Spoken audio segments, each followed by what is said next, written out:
drops are falling on my head. And just like the guy whose feet are too big for... Well, if we start over here, we can see here's a Dublo level crossing that I've popped in. The track sort of moves off here, goes under a chest of drawers, comes round the corner. There's an old chair there, so it goes sort of goes under the chair, comes out the other side, past some litter baskets, and then along down here. Just when I've been putting boxes and things away and tidying things up, I found this old cardboard station. It's a very early super quick card model, which I quite like. So I've popped that down as a station stop, just a little village station, just to give it a little bit of interest. Then as we come along here, I can see there's a couple of bits of track there I was showing you earlier. There's a loco. It's the British Railways Hornby Dublo 3-rail model of the standard 4 mixed traffic class. I'll give that a run later. Then as we come round, track comes up to the top of the room and then disappears again under a piece of furniture, a wardrobe there, then comes back round past the doorway, loops round, then we're back up towards the level crossing. Dublo and other railway items mainly packed away or boxed up or on shelves. I put that cover over some of the boxes to prevent any sun damage. Sun's quite powerful and can fade your boxes. Then I've got umpteen shoe boxes full of various bits of Hornby Dublo rolling stock, which we'll get some of that out later. Have a look at some of that. Down here you'll see there's a controller that's just connected to the terminal rail. It's a gauge master controller. It's a feedback controller. I thought doing this big loop probably a good idea to put the feedback controller on it, because it will keep the loco running at a constant speed. So if there are any little minor drops in power to the track, because it's very big, that should compensate for it and keep the loco running nice and steadily. This straight section's quite long. I'll just count the pieces. I've got 1, 2, 3, 4, 5, 6, 7, 8, 9, 10, 11. I've got 12 straights going along there. That's as long as I've actually done a 3-rail track section. So we should be able to get a few of the tin plate coaches coupled up to the various locos and have them going along there. I think this bit over here, it's an old one of those tea trolleys. My mum used to have one of those. Used to wheel the Sunday tea out on it, but there's no tea on it at the moment. It's full of cardboard kits, Metcalf and super quick kits that I've made over the years. They've just been stored there. And then up here on the shelves there's various vehicles. There's a lot of the Oxford diecast range up there. I bought mainly cars that I used to own or my mum and dad used to have. They're all on there, and then there's various other bits. Load of signals, Dublo signals, those marvellous Dublo signals that are electrically powered that I've had on previous layouts. And then coming down a bit, there's a few tank engines here. There's a Dublo tank engine there, the Great Western one. There's an LMS one. What we got over here? I've got the Railway Hotel, scratch built Railway Hotel building, and an old country station I did, converted out of an Airfix kit. Got the station master over there. I think he's from a Thomas the Tank thing. And garden sheds, lots of different garden sheds, quite like those.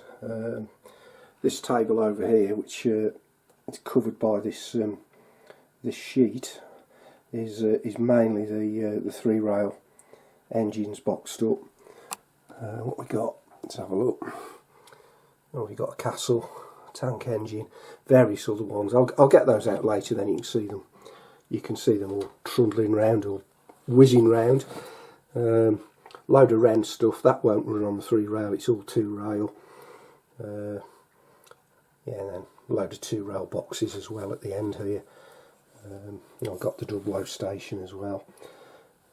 So yeah, that's what we'll be up to in the next part of the video. On the little Amazon device there, quite nice to have a bit of music playing sometimes, or listen to the radio.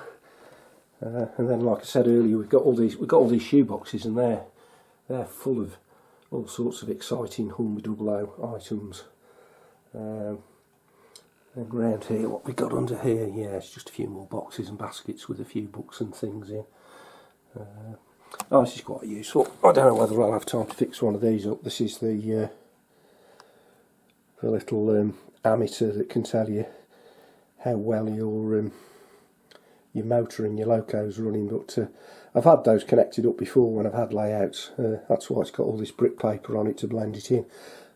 Very useful indeed when you're servicing, to try and find the lowest rating that you can get your motor to run at.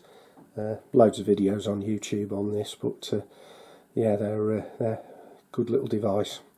Okay, right, let's get some locos running. The first loco we're going to give a run to is the standard 264 tank locomotive in British Railways colour scheme of black. Dublo brought this one out in 1954, and if we take the lid off, you can see there's a card telling us about, what's it say? Before operating, read the instructions and oil parts and bearings as detailed. Before removing the loco, take out the packing pieces above and below it. And there's a supply of oil and a spanner. I don't have those. I have got a little instruction manual that came with this one. It's actually got a warning, or it's a special note by Meccano telling you that the couplings are particularly vulnerable. They need special protection, and failure to provide adequate packing may necessitate the complete replacement of the bogies in addition to the coupling. So you've got to be careful with these packing pieces, it seems. Let's take this one out. Let's have a look. So there she is in the box, and you can see there's a packing piece at the front and the rear. I think I'll just lift it out like so, quite gently. If we turn it around, you can see there's a piece of card there. Just wiggle that away. And the bogie is at the back. You can see there's the coupling at the rear with the bogies. There's the front one. Take that one out.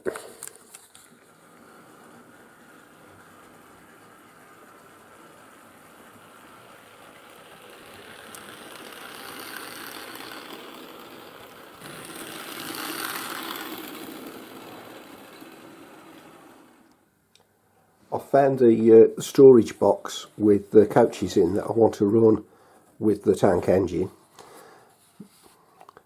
These are the suburban coaches that Hornby Dublo made, the early version.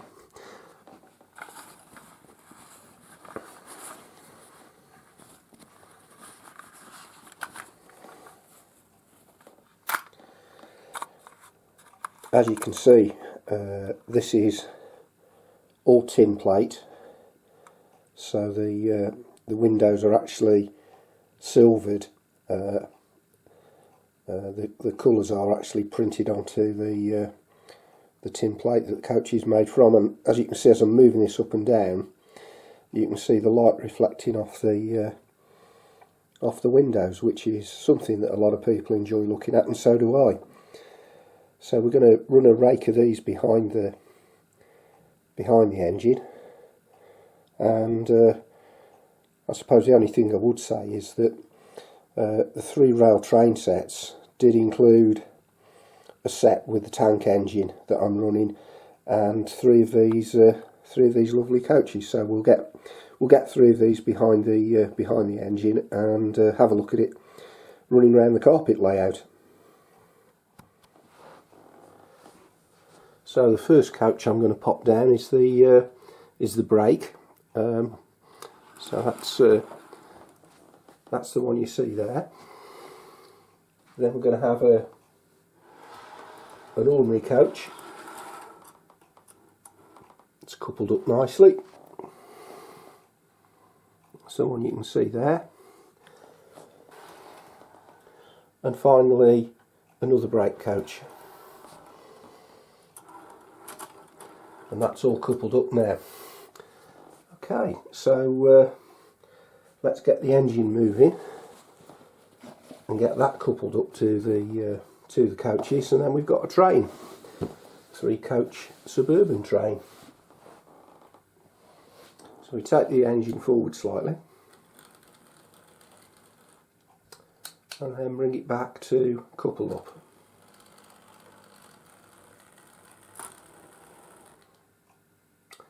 The delightful thing about these Gagemaster controllers is that they do enable you to run Hornby Dublo locos at a very low speed to get quite a lot of realism.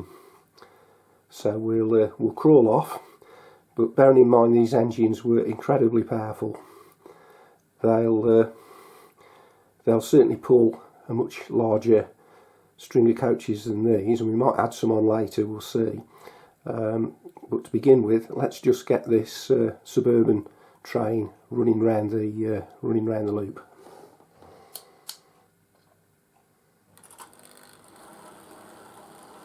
Off we go.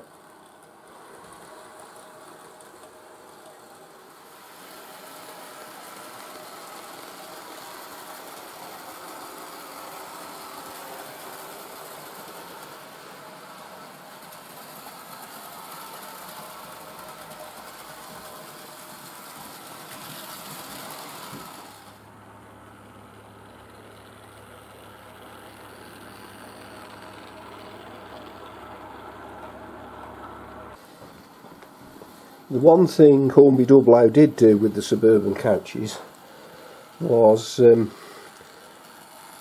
put what they thought were more realistic glazing in for the coach windows. So the later suburban coaches, they still kept the tin plate, but as you can see here, there's an actual strip of glazing behind each window opening, made from I don't know, some sort of plastic. So this is a brake coach. It's in the same colour as the ones that we've got running behind the tank engine. So we'll add some of these on with the new windows. They did the suburban coaches with the windows in 2 colours actually. In this sort of Midland, sort of maroony, reddy sort of colour, and they did a southern version as well, which I'll just unwrap from the box. And these are the southern ones, in a, don't know whether it's some sort of malachite green type colour. It's quite shiny and bright. Looks very good.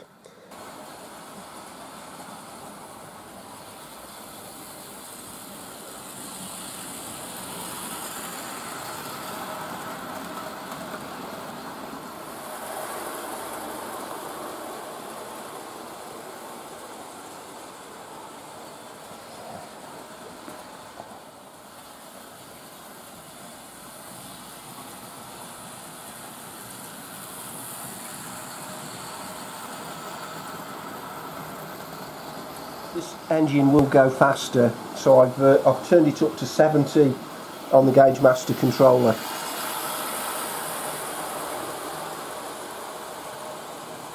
It's got absolutely no problem pulling that 8-coach rake of suburban coaches. Will go even faster, but you probably won't see it. It will go past so fast you just won't notice it.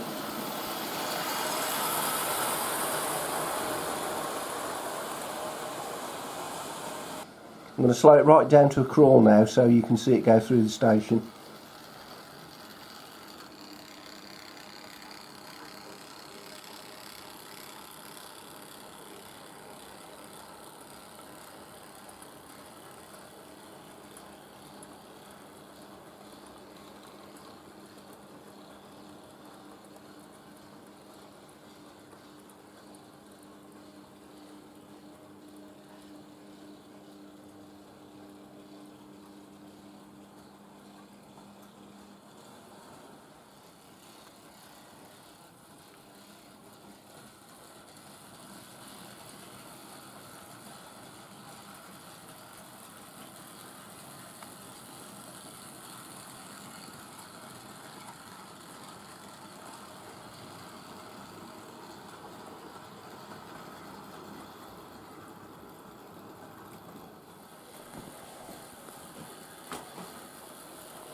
I said earlier that we'd have a look at some of the other locomotive stock in the collection, so I thought to contrast the tank engine I'd draw out a couple of the heavy duty express locomotives made by Hornby Dublo. So I've got Ludlow Castle, which is in the box at the top, and Dorchester in the lower box, so we'll get those out of the boxes and set them up and get them running around the track on the carpet layout. So here's Ludlow Castle boxed up. It's the castle in the 3-rail locomotive collection that Dublo produced that has the ring-filled motor fitted to it. It's mentioned on the label here, fitted with ring-filled peak power motor. I thought with Ludlow Castle we'd have it running around in the opposite direction on the track, so I'm just going to slowly bring it into the country station.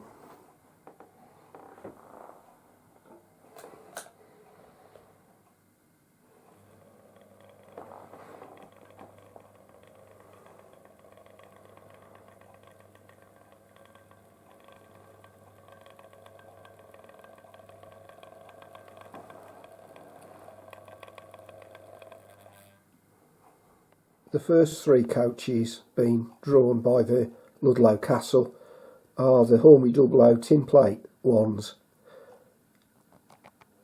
If we make a comparison, the larger coach is the super detail coach. It differs as follows. Internally, there are seats and tables for the passengers. The tin plate coach has no such interior detail. The tin plate coach also has very little detail underneath. If we look at the super detail model, we can see that there is quite a lot of underfloor detail.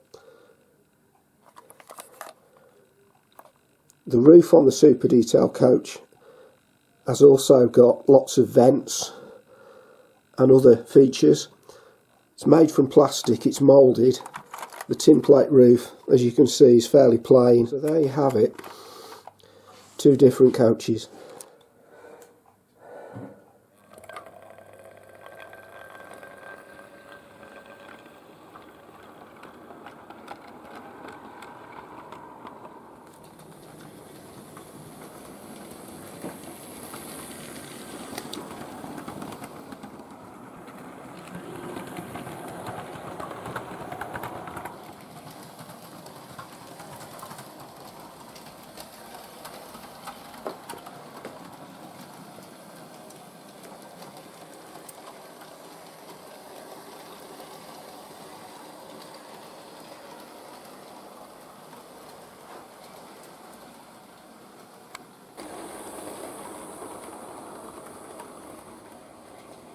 The coaches you see running are the Western Region liveried tinplate coaches that Hornby Dublo launched in 1957 in this particular livery. There was also a brake coach, which we have here, brought out, and to complete the collection, here's the restaurant car, which is quite nicely detailed with first class and second class dining tables. So that's been the rake of coaches that I've been running behind Ludlow Castle at the moment. So what we have now is Ludlow Castle with a rake of 5 super detail coaches.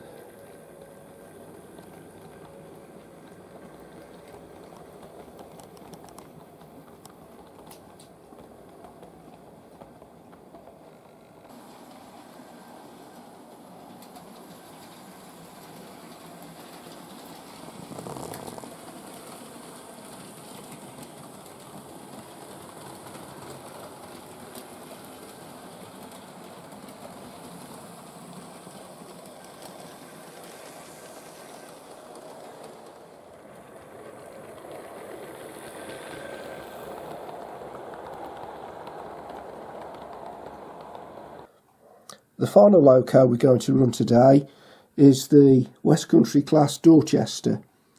This too, as you can see, has a sticker on the box telling us it's fitted with the ring-filled motor for power. Here's the loco inside the box.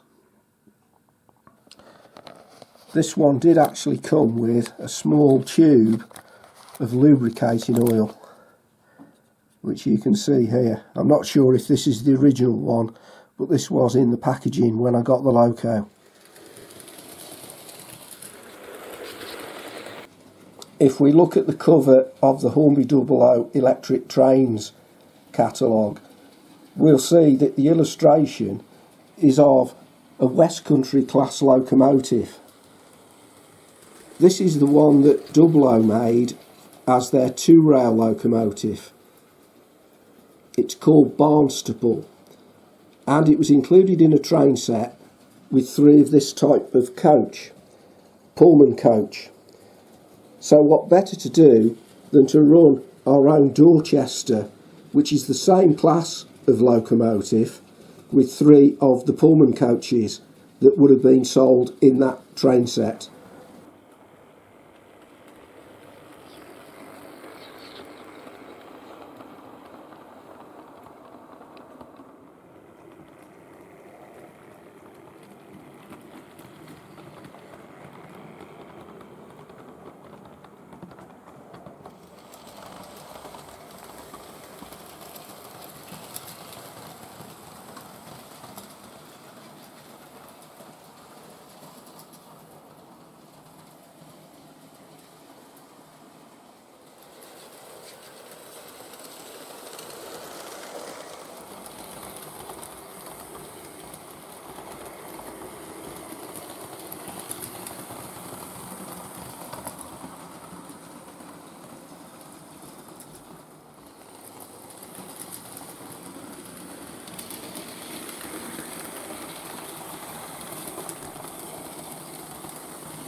What I have noticed when running the locomotives is the complete or almost complete absence of any noise from the track.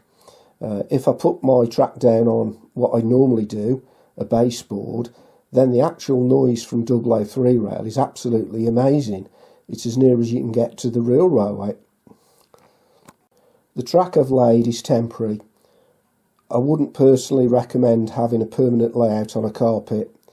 It runs the risk that you'll get dust and fluff in the mechanisms of your locomotives. As well as that, if it's a room that you're using, you run the risk that somebody's going to tread on something, and whilst the track is very robust, some of the other items won't be. Anyway, hope you've enjoyed the film.